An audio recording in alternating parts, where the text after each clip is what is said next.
Hi, Leo. Welcome to Pandora Astrology's monthly horoscope for June of 2021. Well, your mama period is beginning. That's the last 30 days before your birthday, and it's the time of the year when the most changes tend to happen. And it's because the things of the old year are beginning to fade out, and you want to get closure and completion with them. And the things of the new year are starting to come in, and you're probably feeling that process happening already. And if you want to really get a jump on your new year and really get aligned with the factors that are coming, a personal new year birthday reading is the very best way to do that. You can find a link for it in the YouTube description below. Well, this month, the main thing that's going on, or like the overarching factor, is that we've got a couple of retrogradations happening. One of them is Mercury. And here's the little guy right here. The little RX symbol is there showing us that, yep, Mercury is retrograde. And then across the sky from it, we have Juno, also retrograde. And this is going to be, fairly complicated as regards our communications and our relationships, both. So we're going to say more about that in detail. We're going to kind of pick it apart. And I think Julia would like to say some things about Mercury first. Yeah, well, hey there, Leo. Mercury, the planet of thinking, the planet of conversation, the planet of your mind, starts the month retrograde in your 11th house, but it will be going direct on June 22nd. So that's something to look forward to. But meanwhile, while it's retrograde in your 11th house of friends, groups, and future goals, you could have a lot of miscommunications among your friendship circle. Maybe you send a text to some friends and it never really gets delivered, or people don't respond to it in time. The 11th house can also be the groups you're a part of. So clubs, societies, unions, organizations, gamer circles, that can all be sort of subject to the Mercury retrograde miscommunication phenomenon that's going on right now. But it will be going direct on the 22nd, which means, you also might be redoing or rethinking or re-strategizing long-term goals as well. And after the 22nd, things will be a lot smoother. Then Mars, the planet of action and activity. So, the first week and a half, it's in your 12th house, where it's been for the past month as well, meaning that you probably prefer to do a lot of work more on your own, because this is the house of sort of isolation and seclusion, maybe feeling like less of a team player at work. Mars also expresses where our anger is. And in the 12th house, you may have been more prone to being passive aggressive as well, or just kind of like bottling things up and not really letting them out. Well, after the 11th, when Mars goes into your first house, you're going to be letting out all that anger. You'll be a lot more willing to be assertive, to kind of demand that you know where your rights are and that you're going to kind of stand up for them, which is very good. Just don't overdo it. Then Venus, the planet of relationships, is just coming out of the 11th house early in the month. By the 2nd, she'll be in your 12th. So for the past month, you've probably been in a very, very social mood with your friends, even though you may have had some miscommunications with them. But by the 2nd, Venus is going to move again into that 12th house of isolation. So you're going to be withdrawing a lot from social contact. Maybe you've just had a social period and you're like, okay, I've had enough. I just need a little bit of me time, because wherever we have Venus is where we find some pleasure. The 12th house also rules charities, altruistic ventures as well. So you could be feeling like a much more giving mood. Maybe if it's between doing service work or donating some money to some GoFundMes, and if you have a partner, then you two will want to be relating to each other kind of away from other people, perhaps more in isolated areas as well, whether it's your bedroom or whether it's just kind of a secluded little trip to the beach.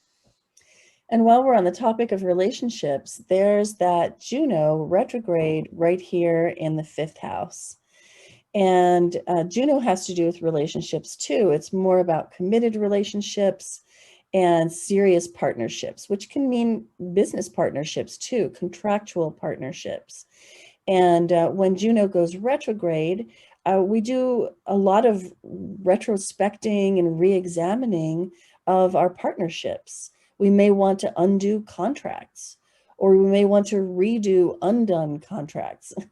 There's a definite quality of going backward and looking at the past that goes on. Juno goes retrograde every year for about 16 weeks, so a fairly long period of time, several months at least. And this one is in Sagittarius, and we've made a video about it. You'll find that in our June 2021 news playlist on our YouTube channel, Pandora Astrology. You can find out a lot more about it. In your case, it lands in your 5th house, which is a house of fun, pleasure, play, creation, recreation, procreation. And this might have you asking yourself, do I have enough fun with my partner? Is my partner also my playmate? And do I wish that they were, and what might that look like if I could have more fun with my partner? So that could be a really useful question to bring into these conversations that might be happening specifically around the solar eclipse. And the solar eclipse is happening on, here it is on the 11th or the 10th. What do my notes say? June 10th, yes. That's when it's exact. And we have the sun and the moon in Gemini with Mercury. So very much aligning with that idea of communication and cleaning up old communications because of Mercury being retrograde, but also balancing that against Juno's need for partnership. So there has to be, I think, a lot of communication flowing back and forth, a real sense of fairness and balance and symmetry in that communication. In other words, if you habitually talk, maybe it's time to listen. If you habitually listen, maybe it's time to talk. So I think the solar eclipse is going to bring up a lot of those themes, and it could be dramatic. It's a particularly dramatic solar eclipse. We're calling it communication, partnership, and received wisdom because of the influence of Neptune and Pallas Athena and Vesta. There's a very intuitive quality to this eclipse. And if you want to know more about it, you should find the video in our June playlist. There's another moon going on later on in the month. It's a full moon in Capricorn on June 24th.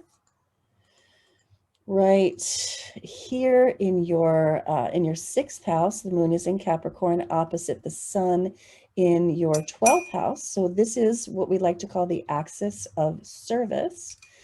The moon being the emphasis, it is in the 6th house, which is the house of physical service, of doing things with your own 2 hands that are useful. This particular moon, I think, struggles a little bit. It's a kind of emotionally brittle and easily feels, I think, burdened by the needs of others. Let me just silence my phone. The moon in Capricorn tends to feel that way. It's a very hardworking moon. It's a very structured moon. It kind of wants there to be a lot of structure. And placed in the 6th house, that suggests that under this moon, you might feel like you've just got to work, work, work. But it's so important to balance that with the warmth and the softness and the self-care implied by the sun in Cancer. And Jupiter is present to help you do that. And if you want to find out more about it, check out the video about it in the June playlist. Well, I think that's what we've got for you today. Hope you enjoyed it.